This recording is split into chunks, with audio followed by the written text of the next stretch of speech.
오늘 우리는 창립된 지 67주년을 맞이하는 주일로 지키고 있습니다. 간단하게 정리가 됐던 우리 교회 역사를 이렇게 살펴보면 우리가 이렇게 1952년을 우리 교회 창립 연도로 지키고 그것도 5월의 셋째 주일을 이 생일로 정하게 된 데에는 언제부터였냐면 1972년부터입니다. 1972년에 그 당시 담임하시는 목사님께서 20주년으로 그날을 지키면서 우리 교회 창립 연도는 1952년이다 라고 하는 이야기를 하셨던 거죠. 아마 미루어 보니까 그 당시 1972년도 당시에 생존하고 계셨던 초창기 창립 멤버들, 아마 지금 제가 이름을 부르면 혹시 기억이 나시는 분이 계실지 모르겠어요. 권용화 장로님, 민혜숙 장로님, 박영복 권사님, 조경옥 권사님, 구자희 권사님, 김영식 권사님, 홍현숙 권사님, 오춘자 권사님, 요분들이 당시에 생존하고 계셨던 분들이에요.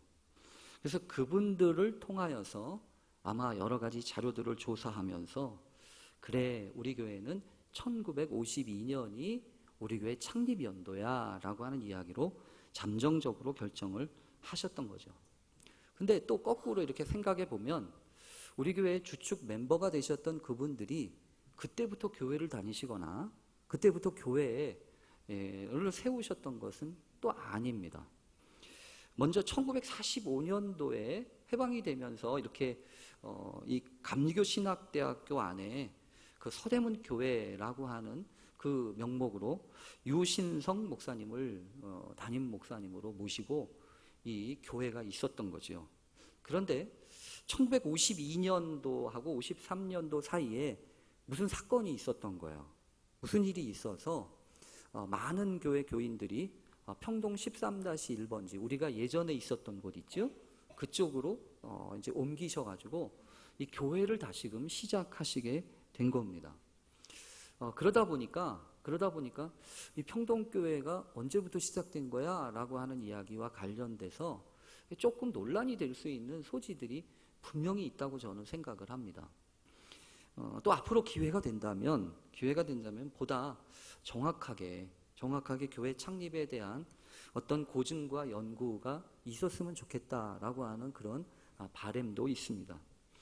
우리 교회가 이 교회 역사와 관련된 것들을 잘 정리하지 못한 부분들도 있지만 또 한편으로는 이런 역사의 자료들을 잘 소중하게 여기지 못하는 그런 부분들이 있어서 참 안타까운 부분들이 있죠. 그런데 그런 마음을 가지고는 있지만 한편으로 마음 깊은 곳에서는 또 이런 생각이 있어요. 우리가 힘써야 되는 것은 때와 시기가 아니지 않나? 왜냐하면 성경에 보면 때와 시기의 문제에 대해서는 너희들의 소관이 아니라고 주님이 그러셨지 않습니까? 아버지의 소관이니까 너희들은 때와 그 시기에 대해서는 그다지 그렇게 집착하지 마라 라고 하는 말씀을 많이 하셨단 말이에요. 그러면 우리가 집중해야 될 게 무엇이겠습니까? 언제 교회가 창립됐냐? 언제 교회 이름이 붙였냐? 이런 얘기가 아니고 하나님이 왜 교회를 세우셨냐? 더군다나 1952년이라고 하는 이 시기는요, 제가 영상실록 1952 이런 거를 이렇게 살펴보니까 참 혼란스러운 시기였던 것 같아요. 전쟁은 아직 끝나지 않아서 여러 가지 협상이 이루어지고 있었고요. 그 당시 고지전이라고 그래가지고 이 협상하기 전에, 이 휴전하기 전에 한 뼘이라도, 한 땅이라도 더 얻으려고 무지막지한 전쟁의 물자들을 퍼부어가면서 그 엄청난 사람들이 목숨을 잃어가면서 그렇게 했던 때가 바로 1952년이더라고요. 그러니까 여러분, 우리 교회는요, 분명히 그런 DNA가 있다고 저는 믿어요.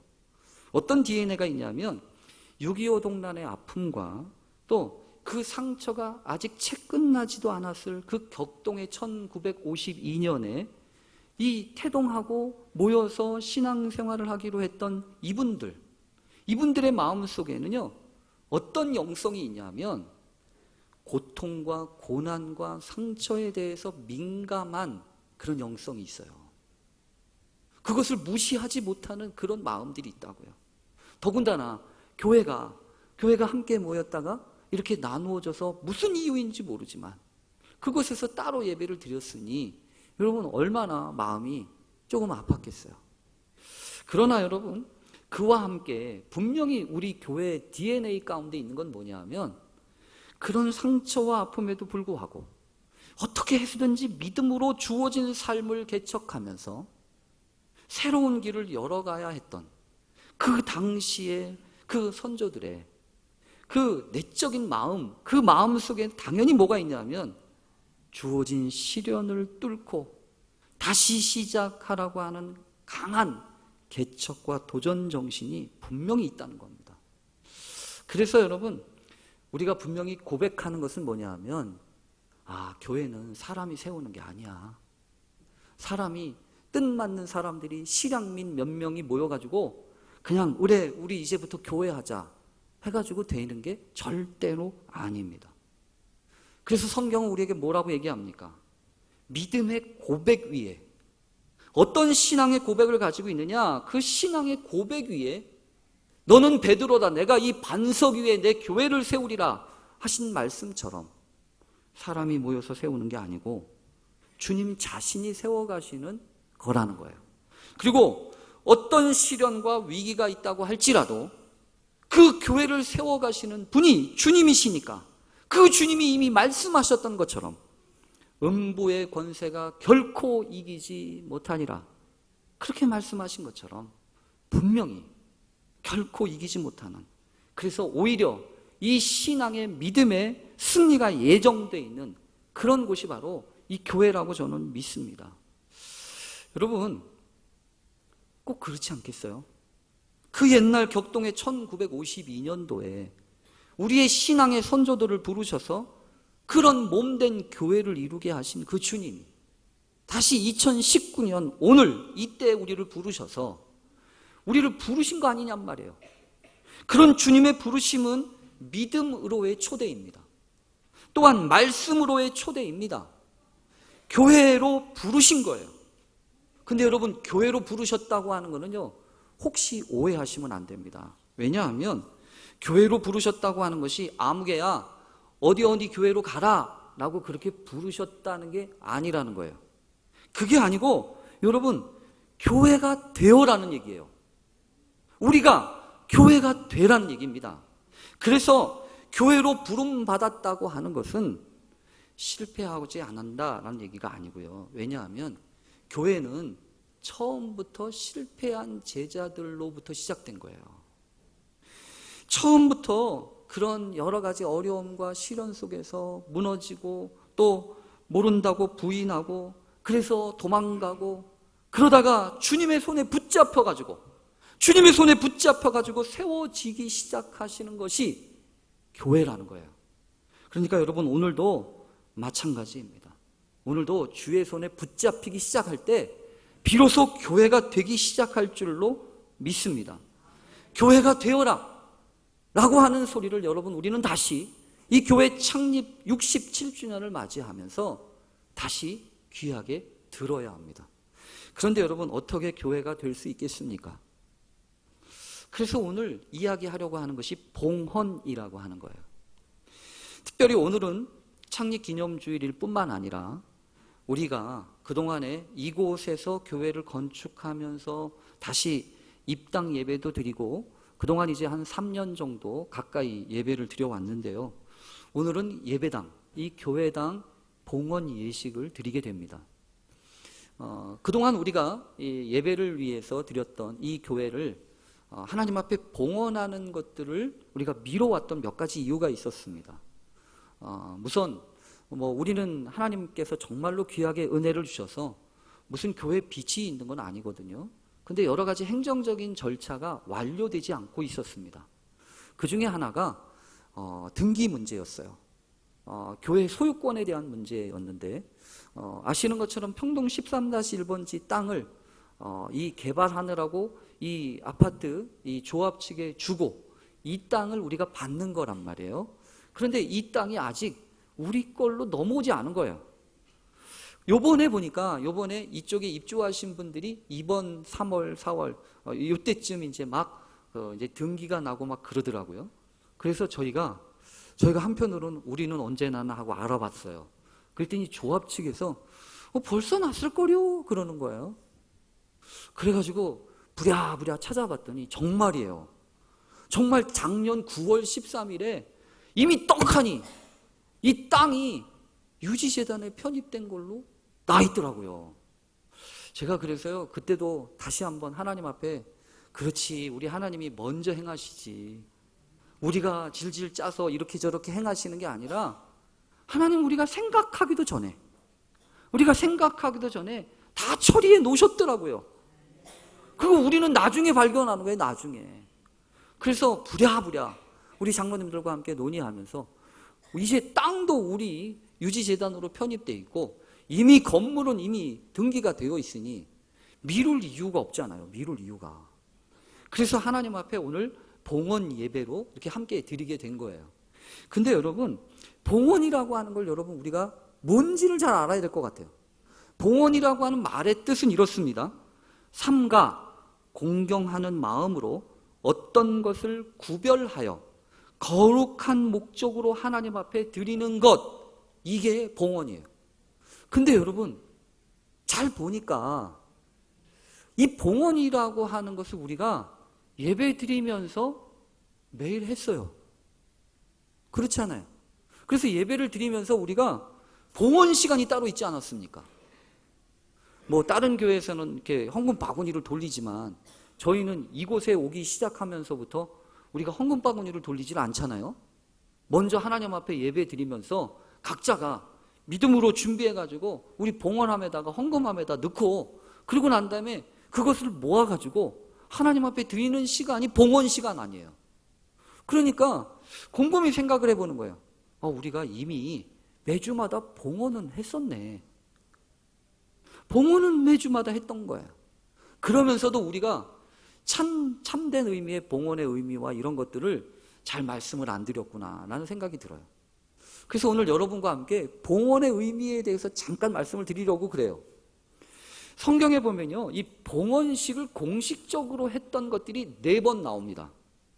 성경 자체에 봉헌식이라고 명명돼서 진행했던 것들이 기록된 것이 4번 나오는데요. 첫 번째는 언제냐면 출애굽기 40장에 보면 이스라엘 백성들이 출애굽을 하고 광야를 지나면서 하나님이 임재하신다고 하는 상징으로 하나님이 가르치셨던 성막 있죠. 그 성막을 자잘하게 잘 만들어가지고 여러 가지 기구와 제구들을 잘 만들어 놓고 출애굽기 40장이 봉헌장이에요. 성막을 봉헌하는 장이라고요. 그리고 여러분들도 예상하셨겠지만 솔로몬이 하나님 앞에 성전을 지어놓고 하나님 앞에 드렸던 그 봉헌식과 관련된 말씀이 성경에 기록되어 있고요.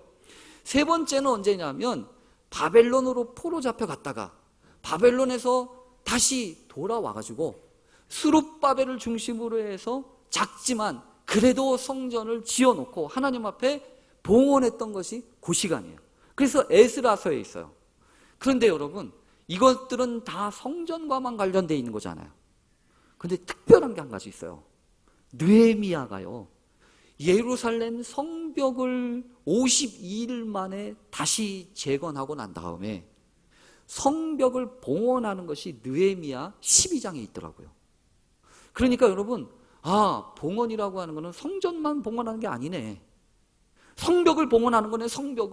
성벽도 봉헌한다는 얘기는 여러분 무슨 소리냐면 하나님을 위해서 내가 하는 모든 것들을 구별하여 하나님 앞에 드리는 것, 그것이 봉헌이라는 거예요. 그러니까 여러분 분명한 게 있습니다. 뭐가 분명하냐면 하나님 앞에 봉헌하잖아요. 하나님 앞에 봉헌하면 그 다음에 일어나는 일이 있어요. 뭐냐면 내가 없어지는 거예요. 내 것이 아닌 거예요. 그래서 오늘 봉헌 예배를 준비하면서 속으로 마음은 그랬어요.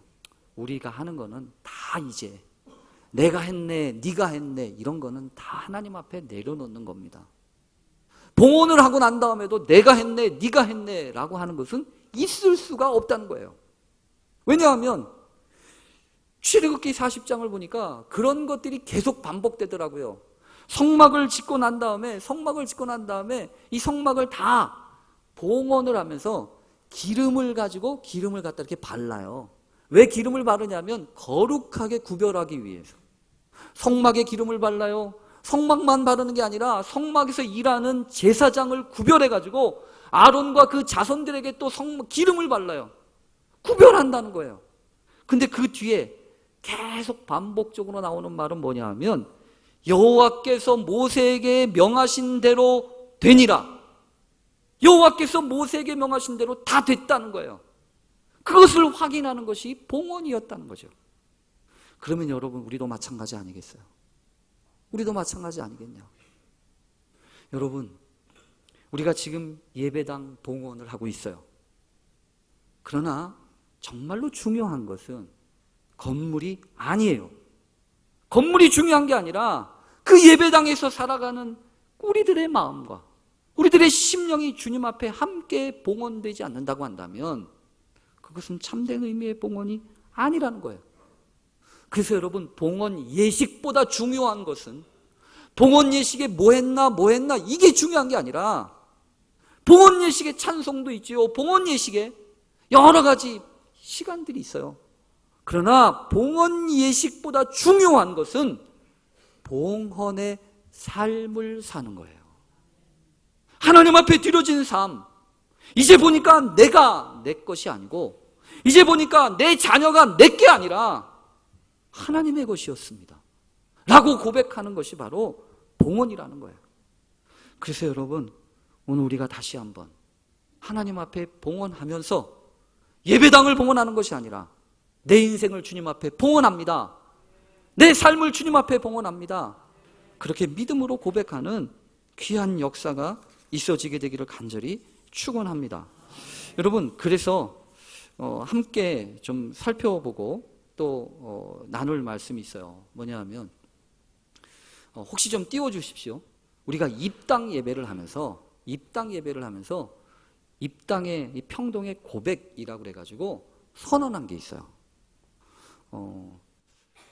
언제적 한 건데 이걸 다시 끄집어내십니까? 라고 얘기하실지 모르지만 우리가 한번 믿음으로 고백한 거예요. 언제? 입당 예배 때. 입당 예배 때 다시 한번 고백한 것을 우리가 봉헌 시간에 다시 한번 고백합니다. 이 고백은요 4가지로 되어 있습니다. 하나는 뭐냐면 우리 아이들, 아동부 친구들이 하는 겁니다. 그러니까 유치부와 아동부 친구들이 일어나서 지금 있는 거를 다시 읽을 거예요. 그 다음에 중고등부, 청년부가 하는 게 있어요. 그때도 그랬습니다. 그리고 장년부들이 하는 게 있습니다. 장년부들이 하는 게 있어요. 그리고 나중에 다 함께 하는 게 있습니다. 요 입당 선언문과 관련된 평동의 고백은 말씀을 마치면서 요것을 우리가 함께 외치고 고백하고 오늘 말씀을 좀 나누려고 그래요. 근데 그 전에 제가 한 가지 꼭 하고 싶은 게 있어요. 오늘 말씀을 보면서 봉헌인데 왜 오늘 본문의 말씀을 정했을까요? 오늘 본문에 보면 끔찍한 말씀입니다. 화 있을진저 외식하는 서기관들과 바리새인들이여 너희는 교인 한 사람을 얻기 위하여 바다와 육지를 두루 다니다가 생기면 너희보다 배나 더 지옥 자식이 되게 하는도다. 여러분 끔찍한 얘기 아니에요? 교인 한 사람을 얻기 위해서 산과 바다와 육지를 두루 다니다가 겨우 하나를 얻으면 어떻게 하라는 거예요? 오히려 더 나쁜 배나 더 되는 지옥 자식으로 만든다는 거예요. 그러니까 오늘 봉헌의 의미를 담아서 하나님의 말씀을 묵상하는데 저한테 그렇게 다가오는 거예요.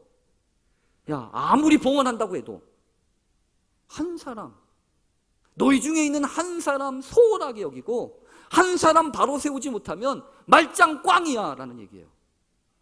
그러니까 우리가 해야 될 일은 다른 게 아닙니다. 앞으로 우리가 봉헌한 삶을 살기 위해서는요 다른 거 없어요. 우리 주위에 있는 한 사람의 영혼을 위해서 품고 섬기고 올바로 건강하게 세워가는 일을 위해서 우리 모든 것들을 다 동원할 수 있는 교회가 되어야 합니다. 여러분 그러지 않았어요? 예수님께서도 100마리 양 중에 한 마리 양 잃어버리면 99마리를 들에 두고서라도 찾도록 찾아다니라고 하지 않았습니까? 한 알의 밀알이 땅에 떨어져 죽지 않으면 많은 열매를 맺을 수 없다고 그러지 않으셨습니까? 모든 역사는 어디부터 시작되냐 하면 하나부터 시작하는 거예요. 그 한 사람부터 시작하는 거라고요. 여러분 기도 누가 시작합니까? 내가 시작하는 거예요. 예배 누가 시작합니까? 헌신 누가 시작합니까? 딴 사람이 아니라 그 시작하는 한 사람, 내가 되는 거예요. 그래서 오늘 이 말씀 보면서 하나님 그렇습니다. 우리 평동의 고백이 나로부터 시작되게 해주십시오. 그렇게 믿음으로 고백하면서 하나님 내가 한 사람, 그러니까 교회에서는요 숫자 싸움 하는 거 아니에요. 숫자에 대한 싸움 내려놓고 한 사람이 천국을 당환할 수 있는 그런 사람인 줄로 고백하면서 한 사람의 영혼을 집중하는 그런 교회, 하나님이 원하시는 그런 교회 될 수 있기를 간절히 축원합니다. 이제 입당의 고백, 다시 한번 평동의 고백으로 함께 하겠습니다. 앞에 글씨, 우리 평동의 고백 있죠. 우리 어린이 친구들 다 일어나세요. 우리 어린이 친구들, 아동부 친구들 다 일어나세요. 글씨 읽을 수 있죠? 글씨 읽을 수 있죠? 자, 그러면 우리 평동의 고백, 아동부 어린이 친구들의 평동의 고백 함께 하겠습니다. 시작!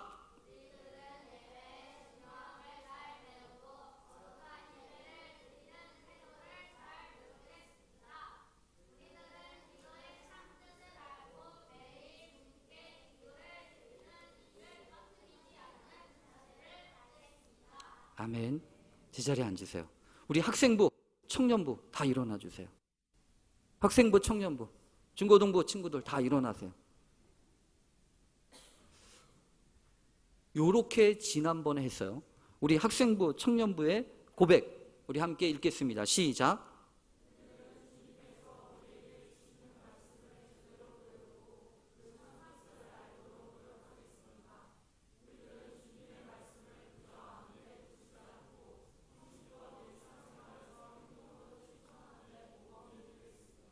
아멘. 제자리에 앉으세요. 우리 장년부는 그 자리에 앉아서 하겠습니다. 장년부 우리 함께 하겠습니다. 시작. 우리들은 주님이 우리에게 주신 끝없는 사랑을 밖으로 나가서 전하는 데 게으르지 않겠습니다.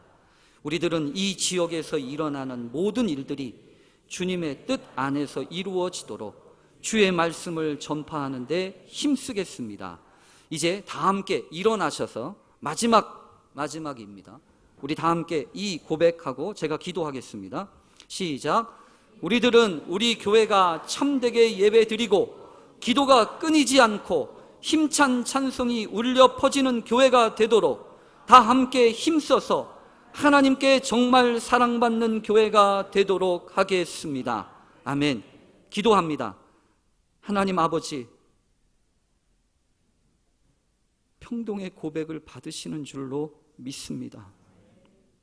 건물이 아니라 이렇게 믿음의 고백을 하는 믿음의 사람들이 평동인 줄로 믿습니다. 주님의 손에 붙잡혀서 마지막까지 충성스러운 일꾼 되게 하시고 건강하게 자라나서 하나님의 나라를 확장하는 귀한 믿음의 일꾼들, 믿음의 씨앗들 다 되게 해 주시옵소서. 예수님의 이름으로 기도합니다. 아멘.